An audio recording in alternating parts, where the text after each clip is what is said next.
pengajaran, walaupun sedikit pengajaran kita terima kebenaran, yang penting kita lakukan. Disitulah mujizat Tuhan kita akan terima. Amin. Di Mazmur pasal 34. Nah, ini kayak ini ya. Ayat masnya ayat yang akan baca kita. Kita baca bersama. Jadi Bapak Ibu nggak usah repot. Yang bawa HP silakan, bawa kita lebih bagus kita baca bersama. Biar semua sudah kita menikmati firman Tuhan bersama-sama. 1, 2, 3.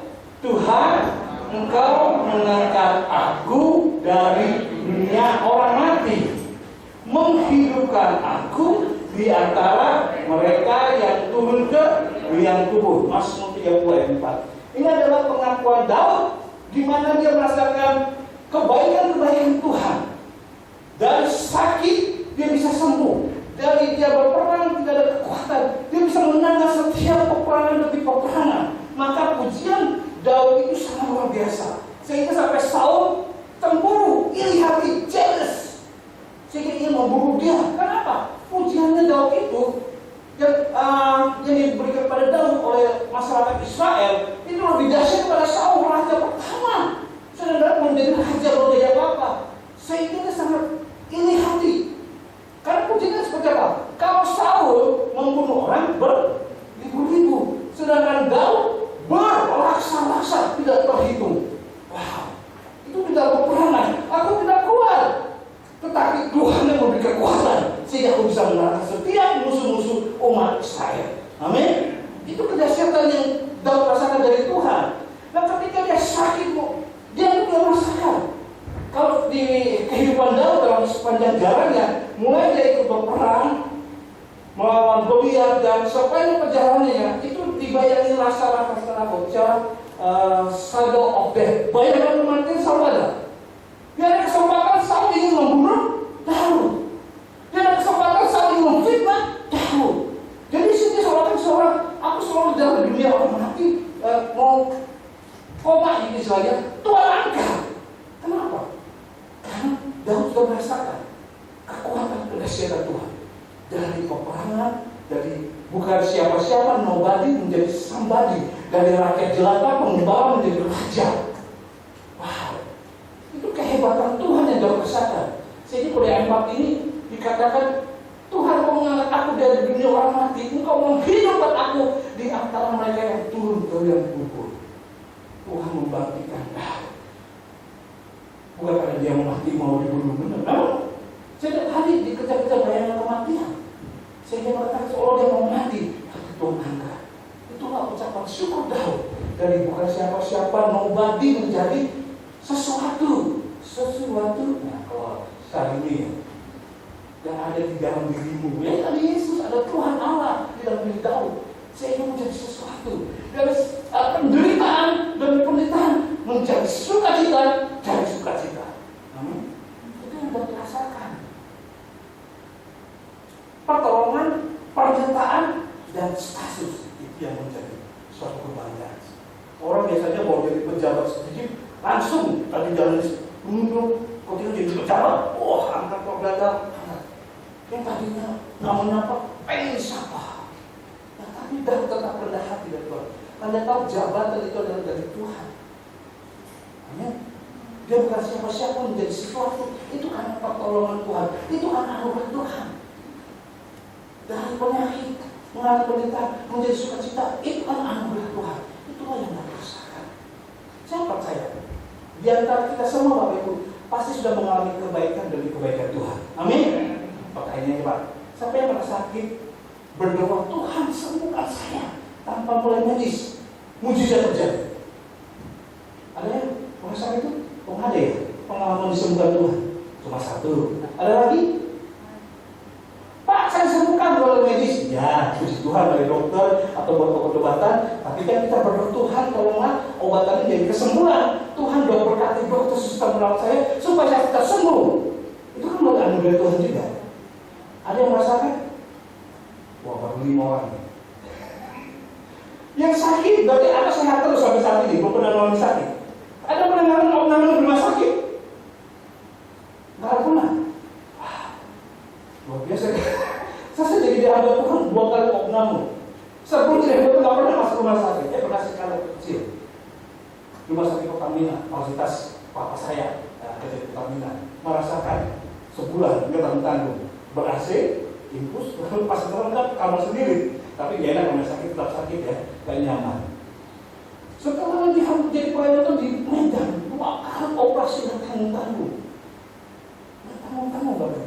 Yang pertama itu kena demam berdarah, itu sampai 12 hari saya dirawat. Untuk di rumah sakit saya ada jemaat yang punya klinik dan ada tempat tinggalnya, saya pilih di situ saja supaya gampang kalau hamba Tuhan pendeta sakit pasti banyak mengunjungi kan. Cuma kalau rumah sakit kan dibatasi. Kalau di klinik dan klinik itu juga dokter, jemaat kita juga, jadi nggak masalah. Dari pagi siang sore datang nggak terganggu. Saya di situ aja lah, walaupun cuma satu kali nggak masalah. Dan aku sama hari yang ke-6 itu yang paling parah. Trombosit saya 10.000. Sampai saya ngobrol dengan gembala saya saat itu, nggak sadar hidung saya keluar darah terus. Kata dokter ini segera ganti tambah darah gitu, nggak tambah darah gitu. Wah, hitungannya berapa 1 liter kalau kayak 300.000? Kan begini, tapi saya berdoa, ya Tuhan pasti tahu. Tuhan pasti tahu. Lalu ya minuman jahe jamu merah, Pokari sweet, dan lain-lain yang dulu biasa nggak suka, saya jadi suka. Dulu saya nggak suka. Sejak itu berbotol-botol. Jamu merah nggak suka sekarang. Ada berjus-jus ya kan. Tapi saya percaya itu pertolongan Tuhan. Meskipun oleh medis, pertolongan Tuhan. Yang kedua, karena sakit penyakit lagi, maaf, bisul. Di mana? Di belakang saya. Sampai saya nggak bisa tidur tentang begini, Bapak Ibu. 7 hari masuk rumah sakit lagi. Waktu itu nggak masuk gereja kita asuransi. Asuransi pikirlah para pendeta tadi di asuransi setahun nggak ada sakit penyakit lah pasti sehat. Ternyata sampai rugi asuransi tersebut. Semua pendeta kena sakit semua. Pastorannya kena sakit. Tapi opname semua gitu. Jadi mengcover semua sampai kita pindah asuransi. Asuransi nolak kami semua. Pada 20 start nolak semua. Ganti lagi asuransi baru. Tapi puji Tuhan, walaupun hanya oleh medis, tetap kami merasakan pertolongan Tuhan itu ada. Amin. Maka dia berkatakan, Tuhan angkat aku seperti dalam dunia orang mati. Engkau menghidupkan aku di antara mereka. Ini bayangan kematian. Dan seorang aja mau mati, tapi dia merasakan pertolongan Tuhan. Itulah yang sampai saat ini Tuhan masih terjadi. Lalu pertanyaannya, Daud memuji Tuhan yang telah menyelamatkan hidupnya, juga telah menyelamatkan kita dari kebinasan kekal. Lalu apa yang seharusnya kita lakukan setelah kita menyadari seperti Daud merasakan kebaikan Tuhan, mujizat semua, bahkan pembinaan hidup ekonomi atau dulu bukan siapa-siapa, ketika bekerja sekarang menjadi sesuatu, bisa prestasi dalam kinerja pekerjaan, prestasi dalam dunia usaha. Lalu apa yang kita lakukan? Kalau kita sudah merasakan itu semua karena Tuhan, apa yang kita lakukan? Seperti itu. Yang pertama, mundur BPDA. Jadi beras ini BPDA, Anda dapatkan dulu. Jadi Mazmur sekarang menurut BPDA kita itu di Keluaran 22 ayat 14 sampai 23. Yaitu taatilah perintahnya. Apa perintah Tuhan? Di firman Tuhan, di dalam ini perintah Tuhan di dalam Keluaran pasal tersebut ya. Keluaran pasal 22 ayat 14 seterusnya, Keluaran pasal 23 ayat sampai 13 seterusnya. Itu ayat saja. Apa sih yang Tuhan itu supaya kita jangan berkata dusta, jangan menjadi saksi dusta, jangan menyebarkan hoax dusta ya. Kalau di dunia medsos seringkali hoax ya, saksi dusta, pernyataan dusta, kebohongan demi kebohongan, tidak boleh. Kalau di dalam Quran tersebut jangan dusta. Lalu jangan ikut menyebarkan, tidak besar dusta, menyebarkan lagi gosip-gosip yang tidak benar. Seolah kita juga dunia selebgram, selebriti ya. Dunia medsos, itu dunia nyata. Jangan percaya dunia medsos, dunia media.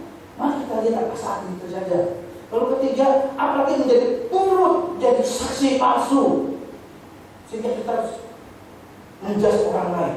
Dan yang di dalam Keluaran itu, jangan kita juga sering dengan mudah menyebut memperkatakan Tuhan atau akan Tuhan. Di dalam Keluaran tersebut ada larangan demi larangan yang harus kita jauhi. Karena kita taat firman Tuhan. Amin. Di dalam WPD di Keluaran, taatnya apa saja. Jangan mengutuk Tuhan. Jangan menjauhi Tuhan, menyembah ilah lain. Jangan menjadi saksi dusta. Jangan penyebar gosip. Nah, halo Bapak-Bapak, penyebar gosip? Salah ya, gosip dulu ya. Oh sekarang nggak jamin mau identitas pria wanita, namanya gosip makin diceritakan makin sip, terus disebarkan. Nggak boleh, ternyata sudah diceritakan dalam Alkitab. Tidak boleh menyebar hoax, gosip yang tidak benar. Amin. Coba lihat kiri kanannya. Ada tampang ini kan penyebar gosip. Lihat di sendiri, ada gak ya? Nah, gitu. Cara itu yang mentaati firman Tuhan menurut kita Keluaran yang kita baca setiap hari. Lalu yang ketiga, yang kedua, tolak ajaran nabi palsu yang menyesatkan. Matius 24 ayat 15 sampai 25. Di situ dikatakan tentang nabi palsu yang akan menyebarkan berita-berita yang menyesatkan dan tidak sesuai kita. Nah, di dalam dunia teologi ya, pada zaman tokoh-tokoh gereja, di situ penyebar-penyebar ajaran sesat sudah terjadi. Bahkan dalam kita sudah ada. Lalu dalam dunia tokoh gereja disebut ada 3 hal, bukan ada 3 hal, ada 3 jenis, bahkan sekarang 4 ya, bahkan bertambah ajaran sesat tersebut. Jadi kita banyak disesatkan, diserang oleh iblis yang ingin membunuh orang Kristen, yang ingin menghancurkan iman orang Kristen dengan untuk gereja atau dan lain-lain ya, atau fitnah-fitnah orang Kristen, beberapa dari itu. Itu adalah serangan luar yang ingin membunuh fisik atau karakter orang Kristen, anak-anak Tuhan. Tetapi di dalam orang Kristen sendiri juga ada kejadian besar, ada yang tidak sesuai dengan Alkitab yang kita baca. Ada itu kalau pada zaman dahulu di dalam tokoh-tokoh gereja ada 3 hal yang yang saya perhatikan. Yang pertama, kalau dalam pelajaran itu ya,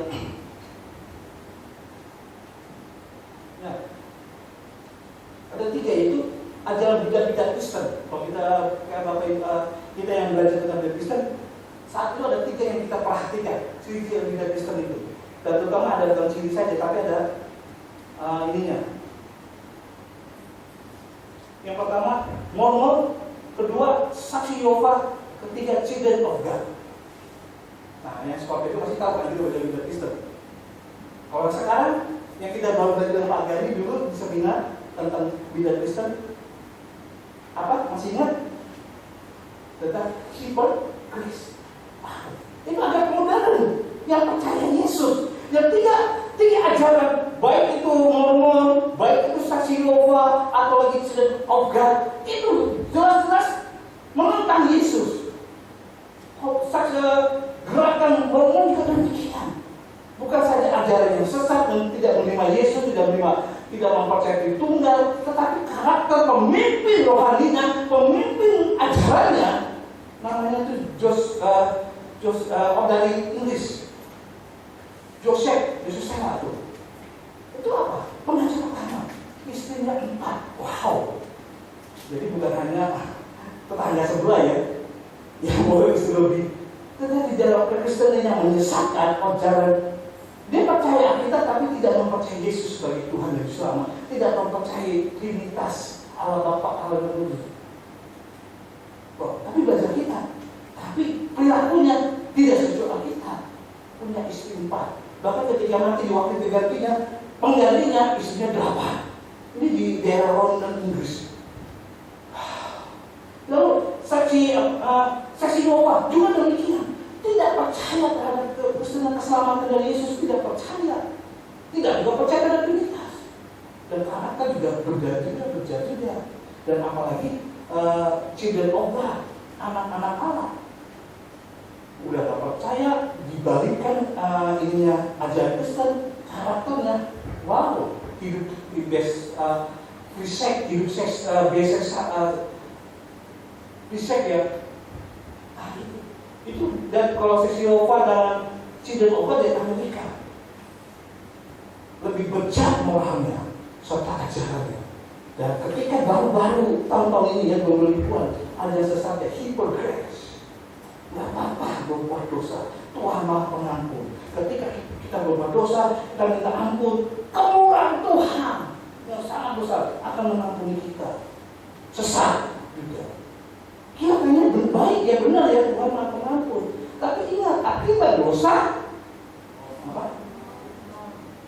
Akibat dosa menurut Roma 3 itu apa?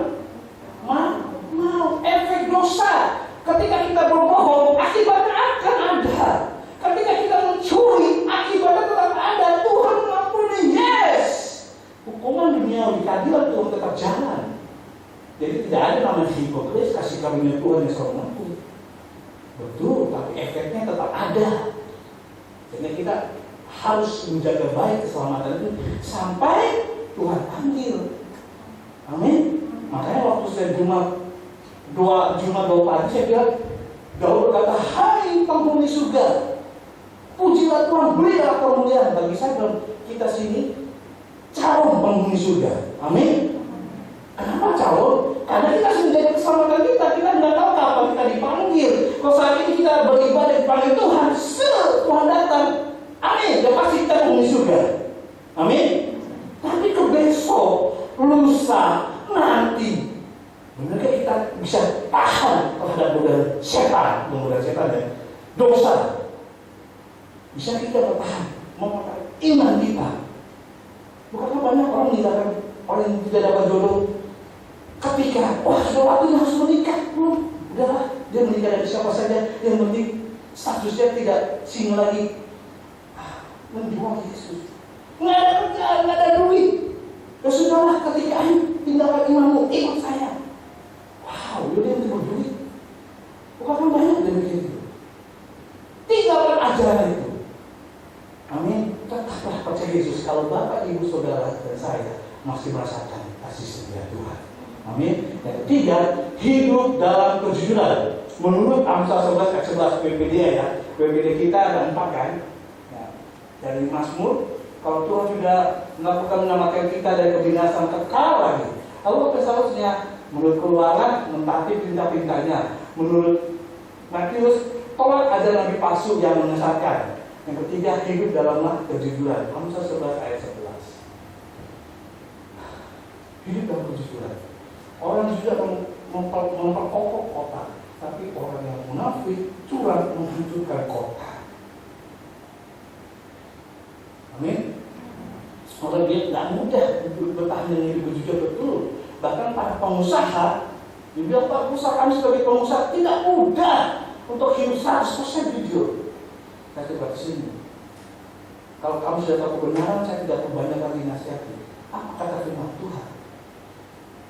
Lakukan hal itu berat. Amin. Mau dosa kecil, dosa-dosa tetap dosa. Dosa putih, dosa hitam tetap dosa. Hei, jujur itu tidak gampang ya. Angel, wes angel, tutur angel. Itu benar. Godaan iblis yang menjamin status kita bisa menang terhadap godaan iblis. Betul?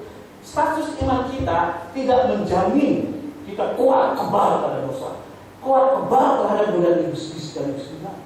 Baik pendeta yang berbicara, gembala sidang, majelis, pemimpin pujian, pengkhotbah, pemain musik, guru sekolah minggu, ketua rayon, ketua kelompok, tidak jamin status agama, status kelembagaan organisasi kita terkebal terhadap dosa atau godaan iblis. Tetap pasti akan jatuh. Lalu bagaimana? Apakah bisa? Bisa kalau kita mau belajar terus firman Tuhan. Hidup walaupun wangil itu lagi. Tapi percayalah, kalau ada Roh Kudus dalam diri kita, Tuhan tolonglah saya. Roh Kudus pimpinlah saya untuk melakukan firman Tuhan. Maka firman Tuhan langsung membaca di hari Minggu saja mau beribadah.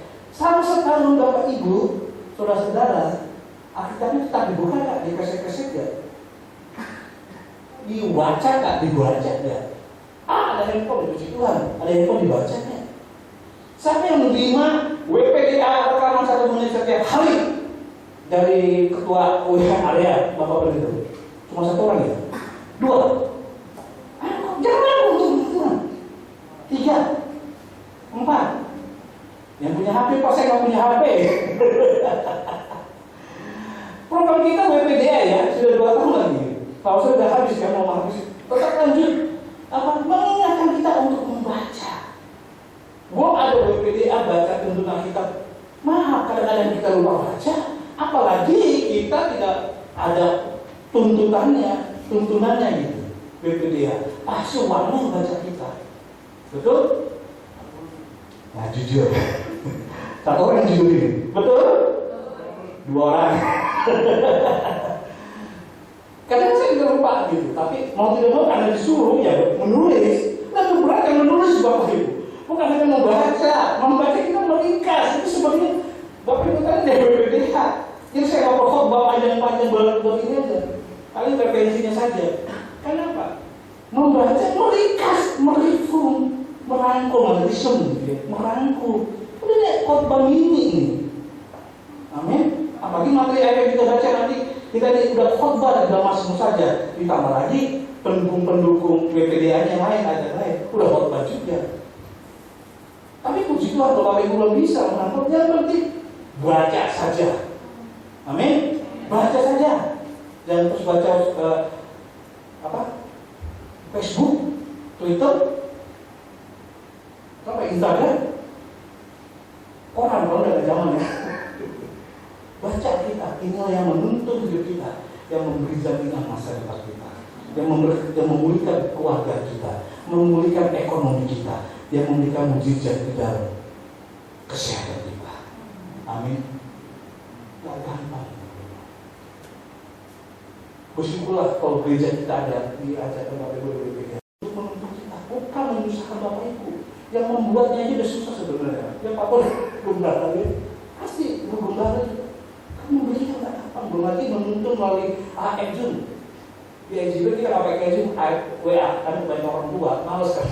Fungsinya aja chatting saja, udah saya bagi poin saja, biar bisa sharing, terus diskusi supaya ini. Untuk apa? Menguatkan iman. Hiduplah, inilah jaminan kita. Kalau belajar membahas kebaikan Tuhan, percayalah dengan ini, Tuhan akan tolong. Suatu ketika, Solomon juga berkata, Pak Rosa, ketika saya terima Yesus sebagai Tuhan dan Juru Selamat, gampang. Saya bukan siapa-siapa. Orang seorang member berkata, bukan siapa. Dulu saya penjudi, karena bapak saya penjudi. Dulu saya rokok kuat. Saya narkoba. Bahkan ketika saya ikut AR, waktu di di rumah saya baik. Saya ngomongin ketawa, biasa ambisi.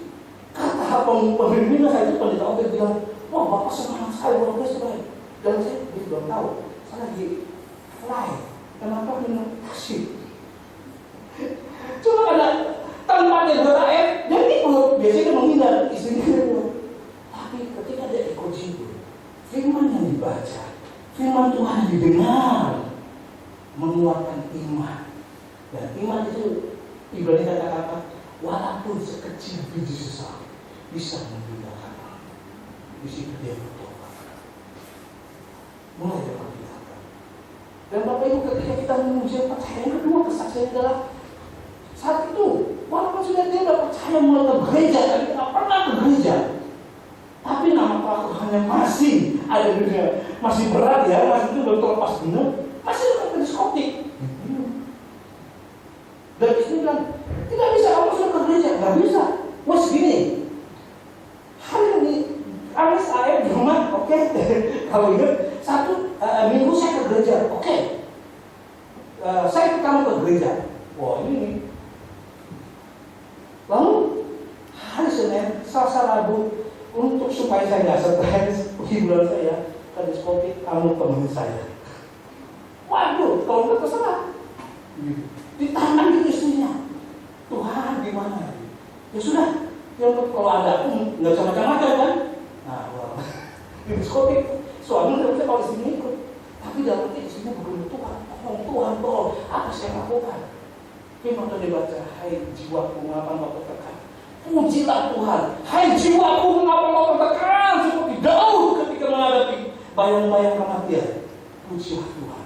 Dan tangkap perkataan firman besar. Apa yang lakukan? Ketika kita habis waktu ada musik atau bapak ibu musik DJ, jep, kemana, jep, wow, wonder. Tapi istrinya nggak kalah.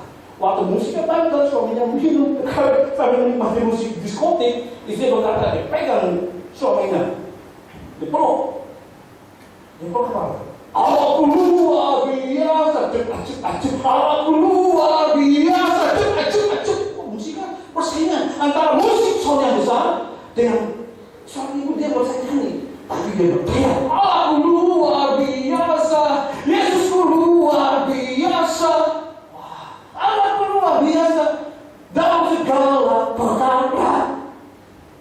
Musik, satu dengan musiknya iman gitu, tapi kebaikannya dengan istilah Allahku luar biasa, Yesusku luar biasa, pujilah Tuhan, hai jiwaku. Dia berkata, senang, dia akan baik. Setelah ingat keberdoaan. Kedua, besok Selasa ada minggu lalu. Minggu depan, ayah masih datang sampai sebulan. Ayah, jawab Pak. Daripada saya juga diskotik pusing, udah enak dengan musik, dengan kamu dekat lagi sampai perutnya. Saya tidak mau lagi berdiskotik. Haleluya! Allah luar biasa. Amin. Sejak saya itu sampai saat ini, suara itu sudah pernah diskotik, tidak pernah melakukan hal yang berbeda. Bukan hal itu saja Bapak Ibu. Ketika menjalani hidupnya, menikmati firman Tuhan, belajar firman Tuhan, mujizat terjadi. Ekonominya sekarang berdunia. Dia bukan urusan sarjana, SMA yang tidak tamat, tapi Tuhan berkati usahanya, mulai dari sales, dia kerjakan dengan pertolongan Tuhan di sini berdoa, sampai dia sekarang dari sales sekarang dia seorang bos. Punya 50 karyawan. Spanosa, saya tidak menyangka akan mengalahkan kota Surabaya. Seorang sales, seorang penjudi, seorang pemabuk. Tapi karena kasih Tuhan, pertolongan Tuhan, saya bisa diberkati Tuhan. Amin. Puji Tuhan masih terjadi. Bukan hanya kepada seorang diri berjanji terjadi yang ada di bawah timur. Bapak Ibu, kita bisa merasakan mujizat Tuhan. Bukan orang lain saja akan mengalami, kita pun akan mengalami.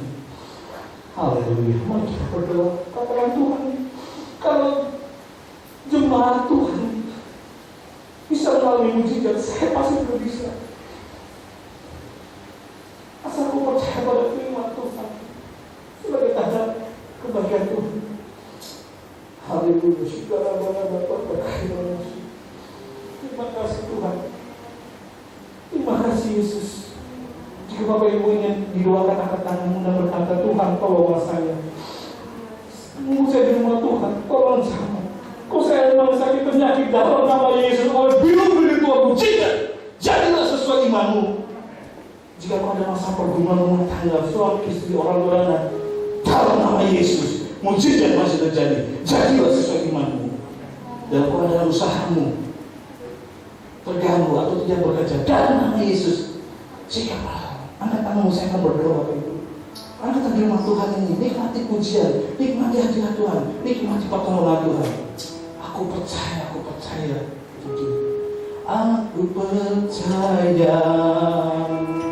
Tuhanku